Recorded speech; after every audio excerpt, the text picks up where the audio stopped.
Selamat datang di Pau Channel, saluran berita orang-orang soleh. Pau Channel, saluran kebanggaan kita semua. Sebelum menginjak kisah berikut, silakan tekan tombol subscribe dan like, agar tidak ketinggalan info berikutnya. Terima kasih.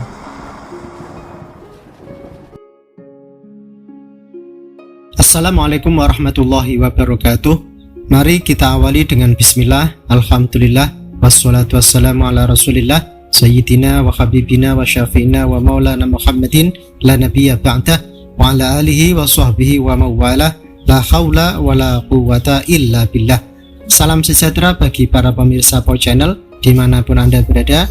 Mari kita bersama berdoa agar pandemi virus corona ini segera berakhir dan tidak ada lagi pandemi-pandemi yang lain, serta kita semua para subscriber dan pemirsa yang budiman selalu diberikan limpahan rezeki, kasih sayang, dan ridha Allah Subhanahu wa Ta'ala, dan selalu dalam keadaan yang sehat walafiat, bahagia dunia akhirat, terbebas dari segala macam hutang piutang, terhindar dari riba, terhindar dari segala mara bahaya, terhindar dari segala macam fitnah akhir zaman, dilancarkan segala urusannya, diberikan berkah hidupnya, keluarganya, dan tidak kurang dari sesuatu apapun.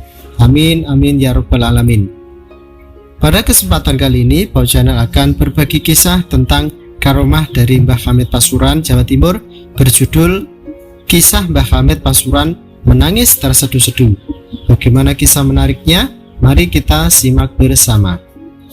Suatu ketika Mbah Hamid memondokkan putranya yang bernama Gus Nokman di sebuah pesantren yang bernama Darul Hadis Malang, yang diasuh oleh ulama besar pakar hadis, yaitu Profesor Dr. Habib Abdullah Bil Faqih. Namanya juga anak muda, pasti ada nakal-nakalnya. Begitu juga dengan Gus Nokman, nampaknya kenakalannya terdengar sampai ke telinga Habib Abdullah. Lalu Gus Nokman pun dipanggil oleh sang pengasuh pondok pesantren tersebut.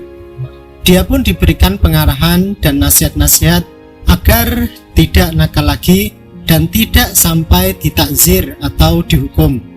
1-2 kali dipanggil, tetap saja belum ada perubahan. Akhirnya, untuk yang ketiga kalinya, dia pun dihukum langsung oleh sang pengasuh, yakni Profesor Dr. Habib Abdullah Bil Faqih. Gus Nokman pun dipukul berkali-kali dengan penjalin atau bambu kuning yang masih muda. Hingga pada suatu malam, Al-Habib Abdullah ditegur oleh abahnya, yakni Al-Habib Abdul Qadir Bil Faqih. Lewat sebuah mimpi, beliau pun berkata, "Nak, kon ndak weruh ta? Anake sapa sing kon tandangi iku? Iku putrane Yai Hamid, kiai sing dadi wali abdal. Apa kon gak wedi kualat? Nak, kamu tidak tahu anak siapa yang kamu pukuli itu? Itu adalah anaknya Kiai Hamid, kiai yang menjadi wali abdal. Apa kamu tidak takut kualat?"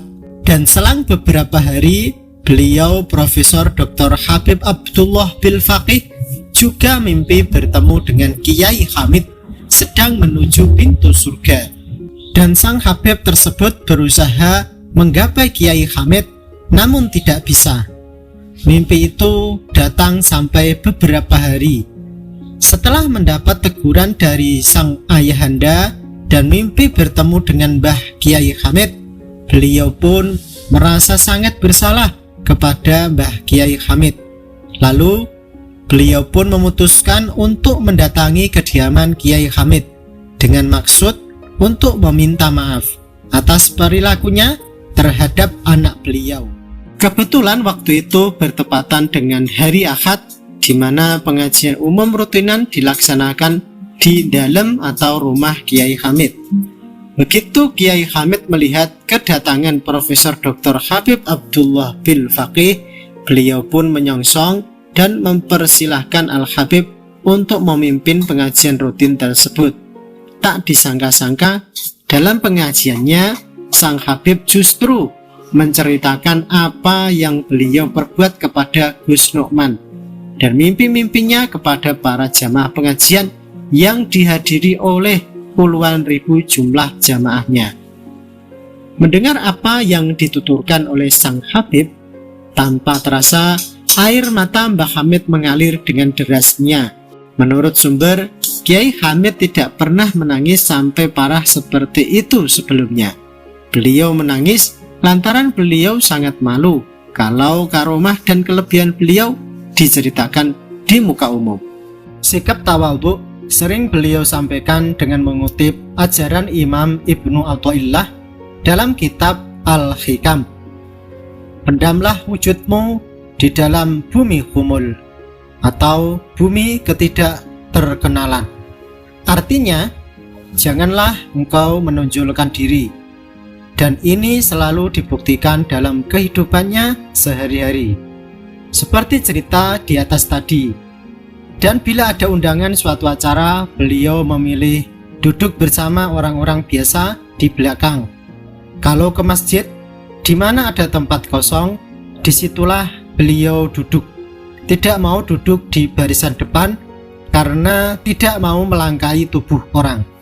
Kiai Hamid yang wafat pada tahun 1982 juga dikenal sebagai orang yang dermawan. Biasanya kebanyakan orang kalau memberi pengemis zaman dulu adalah dengan uang recehan 100 rupiah. Tidak demikian dengan Kiai Hamid. Beliau kalau memberi tidak melihat berapa uang yang dipegangnya, langsung diserahkan begitu saja. Kalau di tangannya kebetulan memegang uang 5 ribuan, ya uang itu yang diserahkan kepada pengemis. Tidak hanya bentuk uang, tapi juga barang. 2 kali setahun beliau selalu membagi sarung kepada masing-masing anggota keluarga. Biasanya orang yang terkenal dengan kewaliannya hanya dipandang dari segi kenyentrikannya saja. Tapi tidak demikian dengan Mbah Kiai Hamid. Beliau dipandang orang bukan hanya dari kenyelenehannya, tapi dari segi keilmuannya juga. Beliau juga sangat dikagumi banyak kiai karena memang sejak dari pesantren beliau sudah terkenal menguasai berbagai disiplin ilmu, mulai dari ilmu kanuragan, ketabiban, fikih, sampai ilmu arud. Beliau sangat menguasai. Terbukti beliau pun juga menyusun syairan. Nah Sobat Wow Channel, dimanapun Anda berada, begitulah kisah yang dapat kami sajikan untuk kesempatan kali ini. Semoga dapat memberikan tambahan wawasan dan ilmu kepada kita semua, dan semoga bermanfaat di kemudian harinya. Amin amin ya rabbal alamin. Jangan lupa untuk menekan tombol subscribe, like, and share, dan aktifkan lonceng notifikasinya. Terima kasih dari kami. Apabila ada kekurangan dan kesalahan, mohon untuk dimaafkan, karena sesungguhnya kekurangan serta kesalahan datangnya adalah dari kami, sedang kesempurnaan hanyalah milik Allah semata. Wallahu a'lam bishawab. Akhirul kalam, billahi taufiq wal hidayah, wal ridha wal inayah, wal afu minkum. Wassalamualaikum warahmatullahi wabarakatuh.